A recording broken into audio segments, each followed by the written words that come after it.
And I guess and I'm just gonna ask this one. Does where you meet a person have a bearing on the quality or significance you put on the relationship? Like, for example, if you meet somebody and you really get connect with them online or at a bar, at a club, do you consider that relationship one of significance based on like where you meet the person at? Like, where you meet the person really is the foundation of where your relationship has begun. And as we all know, the foundation of something is very serious, okay? If you meet someone at a library and if you meet someone at a bar, you're going to personally be in two totally different places, not only just physically, but mentally as well. For instance, if you meet somebody at a bar at 11:30 versus if you meet at 11:30 p.m. versus if you meet someone at a supermarket at 11:30 a.m., you're going to look different, you're going to sound different, you're going to have different things. But you're still the same person, so. You're not the same person, honey, because one person you're a party girl, the other one you're shopping with your friend, your But that's just a different side aspect of your personality. It's not really. It's not. I'd say when it's 11:30 and you're drunk, you're more you. Well, I agree. I agree to an extent, but that's what I'm saying. Like, hey, I was a bouncer at a bar for 2 years. You were never any less you. You were never any less you. You were always who you are. The thing that people need to realize is that human beings are multifaceted, and we are not the same. Like obviously we're the same person, but what I'm saying is just because I'm partying and dancing at 11 p.m. doesn't mean that I'm not a professional person who takes my job 100% seriously. You know what I mean? But just because I'm at work and I'm taking my job 100% seriously and I'm going completely by the book, because that's how I am. I'm very anal like that. Doesn't mean that I'm not going to go out and I'm going to be almost the exact opposite. You're going to be a woohoo girl? Honey, yes, baby. Yes. Okay. I am the woohoo type of chick. I mean, you know that I don't look like this every day. You know what I mean? Just because I'm in cornrows and sweatpants, 90% of the time doesn't mean that, Vanilla doesn't have some Barbie in her. So the thing is, it's like, you really can't criticize or you really can't judge someone. You can always criticize, but you really can't judge someone based off of where you meet. However, the person that you meet, when you meet them, if you meet them at a club or whatever, will set the foundation. Because, like, for instance, my ex is calling and complaining because the female that he met, he's like, we met at a club and she was really wild and they went and they did it on the first night. And, he's like, the beginning of our relationship was so hot and heavy with intimacy, and now there's no intimacy. All she wants to do is talk. And I was trying to explain to him, it's like, it sounds like she wants to get to know you. Right. He has an issue with the fact that she's not as aggressive as she was and with the intimacy anymore. So he feels like she pulled an okie doke. And really, I'm trying to explain to him that sometimes, when you first meet someone, you start off really hot and heavy and you're hungry for them all the time. But the more you're intimate with them, if you're a woman for the most part, you want intimacy on every level. You want the verbal intimacy, you want the physical intimacy. And sometimes if you start off really heavy, because you guys have the foundation of being at the club versus a foundation of meeting at a library and discussing an awesome book that you both reached for. Meeting someone at a nightclub, you're already meeting the nightclub person. You're meeting that. And that sets the foundation and the tone. It sets the initial tone of the relationship. Right, but the you're already question meeting was that exciting, intimate person. But I get what Onyx is saying too, because you can, if you meet someone at a club, you can meet that party person that likes to drink. Because I've met people like that. I don't understand completely what it is that you're asking. Okay, yeah, I think that's what it is. Because what I was asking is, do you put the significance do you kind of validate the type of relationship that's going to be based on where you meet the person? Like if you meet the person. Okay, so basically everything that I was saying pretty much stands. Well, are you going to give them the same level of importance? I should say. if you meet somebody at a bar, are you gonna be like, oh, this person has the potential to be a great relationship? Well, I think it matters what you're looking for when you're at the bar. People go to bars to actually meet someone, to have something start like quick and fast, or even just get theirs. And so, obviously, if you meet someone, you or both of you are drunk and you go home with that person or whatever, you're in that meaning when at that time you're not expecting that relationship to go any further than that. Your expectation is for that night to get what you want. If it does progress into something else, then maybe they could have you can change the dynamic of the meaning that you have to that relationship. But if you're meeting someone at like the grocery store, you're probably not into, like, one of you more than likely aren't intentionally going there to meet someone. So yeah, you'd be like, you would probably have a little more significance to that meeting, because you would think maybe it was like meant to be. It was more like destined. It was like, ordained by the stars for you guys to be together, rather than going to a nightclub looking for someone to hook up with.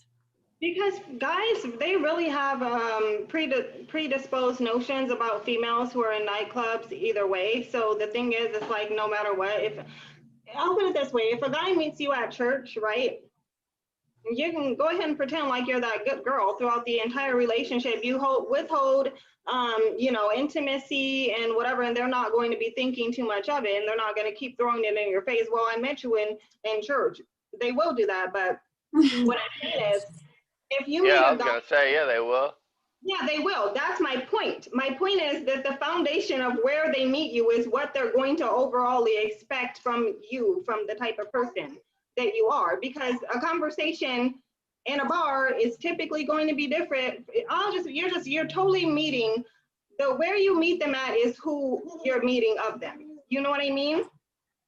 You're either right. I mean, because you can meet someone at a bar and then the next day decide to go on a date hiking or something. I mean, usually that doesn't happen.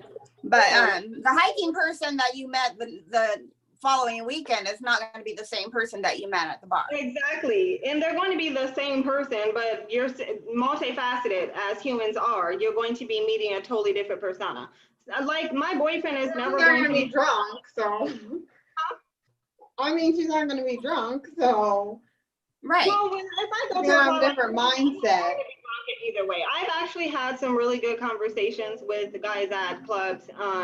And the weird thing that I noticed, I get hit on more by guys when I look like a soft stud than when I look like this. It's weird. Make that a topic. Maybe you're intimidating. When you. I get hit on a lot by people when I look like my fuggliest. Like when I feel like I look busted, I get so many compliments, and people are like, "Oh, you're so beautiful," and I'm like, Actually, look busted. She's never looked busted a day in her no, life. I do. Because you look more like a little girl when you don't have on makeup, and you look busted, but you really just look younger. And you know how guys like people that look younger. Like when I wear my hair into. Hey, that's yes, a myth. like not all guys, and not You're tripping. In this town, man, like No. I see it all the time. I see dudes that look like they're with their grandma all the time. Y'all need to stop. Whenever I put my hair into two ponytails, whenever I put my hair into ponytails, people ain't got and money I like don't have that. on any makeup. People ain't got money like that. Y'all tripping. Okay, so we're talking about our experience. Not And here. whenever I don't have on any makeup and I put my hair in two ponytails that are like this, that's when I get it on the most. Whenever I put my picture up that I have on two ponytails, that's when I get all kinds of messages.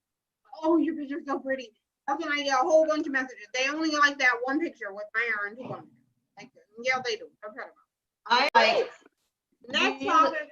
Do you feel like a woman should be considered? It's considered a gold digger. She refused to date a man who's broke, like who's not financially stable. So the thing is, like, people will literally put you in the gold digger category if you won't date a guy who's not financially stable. And I just feel I don't think she's a gold digger. I just feel like she's stupid if she's dating someone that's not financially stable, or maybe she's immature. Or maybe she has so much money it doesn't, it doesn't matter if he's financially stable, but it would still matter about his responsibility, if he's mature. I mean, all that's, if he's not financially stable and he's an adult, then it's not just, the problem is not just that he doesn't have money. It has to do with where is he going in life? What are his goals? No, what are I'm his saying a woman ambitions, who literally won't give the time of the day to a guy unless he is. And I'm financially saying, stable. and it's not only about the money. It's No, I'm about saying the if it is, personality. if it is just about you need to have this amount of money and be stable, is that person is financially stable, like where you're So well like a off. moron that won the lottery. I don't think it's Somebody go ahead, because she's. I don't think it's about her being a gold digger, because I think it's about stability. It's about Exactly. him being financially stable. It's about stability, not digging of gold. She's not saying I want you to buy me a whole bunch of stuff. She's saying I want you to be financially stable, because I don't want to date you and you don't have any money and you're all over here and there and you don't know how you're gonna pay your rent. Why would you want to date me? Like, that doesn't make any sense. You're not stable. You don't have your life together. You're gonna be worried about how you're paying your But rent. she's not stable either, though. Like, but if she's. Yeah, but that's not how society is set up. Society is set up, and who set up society? Men. Men run society. Men set up No, society. white man. Stop saying man. Yeah, but whose fault is that? If black guys exist and they haven't taken any steps in setting. It's not my fault. Exactly. Okay. So men of no color set up society because black men allow them to. So there we go. So now I'll say. Hold on. Because they've been killing off all our attempts to gain power. They've been killing off all our attempts to gain power. So you can't just put that on black men. You were the one wanted to correct me when I said men, so. Yeah. And then I'm presenting my evidence as to how we as black men has tried to get us out of this situation. Trying isn't getting on multiple situations, and we're still trying today. So how do you just try? And if we look at the time period, there's only been a small amount of time where black men didn't run the world. So it's like give us some time. Give us some time and we can get it back. Happy. Black men had power, gave it away to men of no color, and now they don't have it.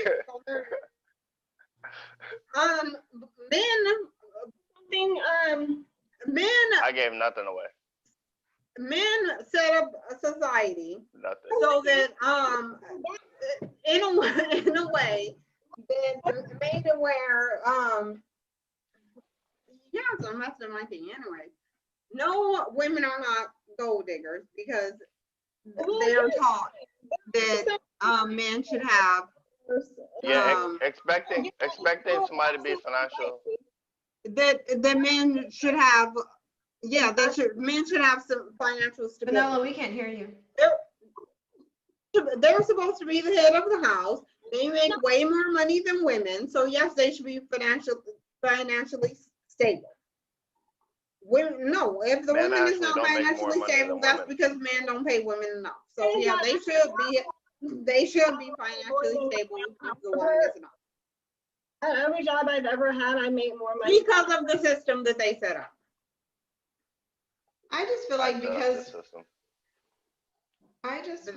because when this system was set up, men like me were still considered property. So the system is still being set up. I know, and why though? Why are they? Can't put that on me. Vanilla, we can't hear you at all. If you allow yourselves to be property in a system that is still allowed. No, can you hear me? No, can you hear me? Not me. Yes, Again. I don't allow nothing. But what I was gonna say is like the reason why I feel like it's important that guys actually have like their finances stable is because like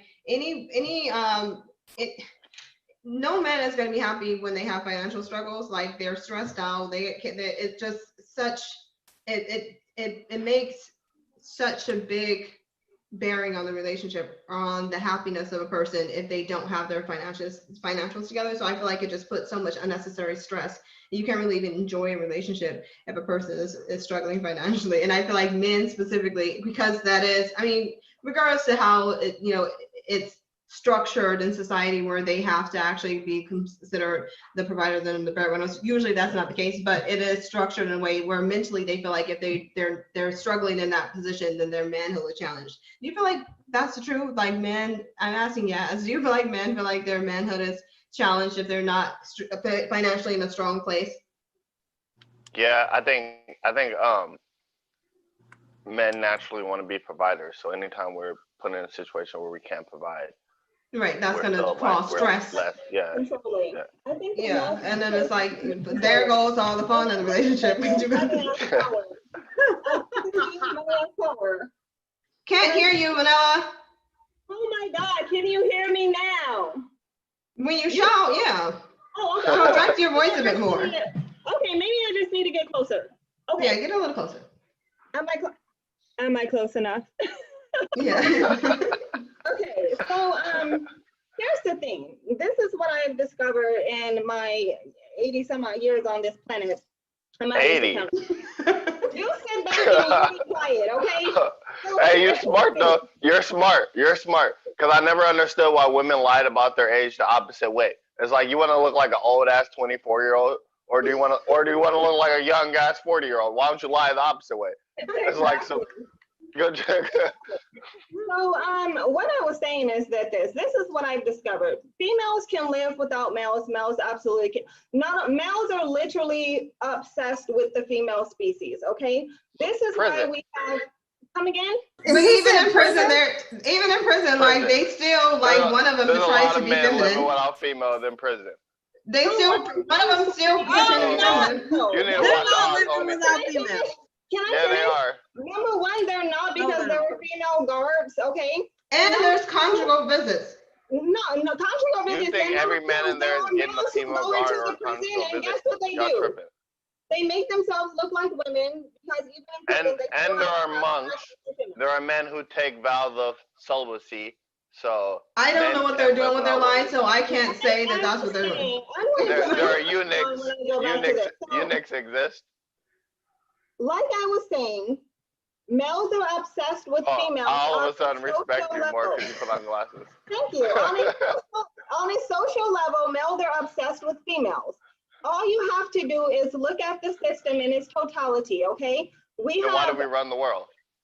Exactly. The reason you guys run the world is because you were so freaking obsessed with us. You couldn't leave us alone, so you had to put us all in this little under male supremacy. While women were minding our own business, figuring out what to do with our careers. You guys were clubbed out with that bat and drug you off to arcade. What? Can I speak? This is one of my points. Can I speak? I'm agreeing. Okay, so here's what I'm saying. While females were trying to figure out what to do with our cycles, males were trying to figure out how they can put females in bondage. So therefore, we were just these innocent, cute little bystanders minding our own business, and you guys were over there without our knowledge, figuring out how you can control us, right? So you guys, they couldn't 100% control us with their penis, so they started this system to make us jealous of one another so that we can stop focusing on how much we love each other and start focusing on how much we needed male attention, okay? Now I had a lot of things to say, but you guys, not you guys, but you guys, you really messed up what I was gonna say. And I think that goes back to my point, which you guys you need to dominate, because why did you have to dominate what I was trying to say here?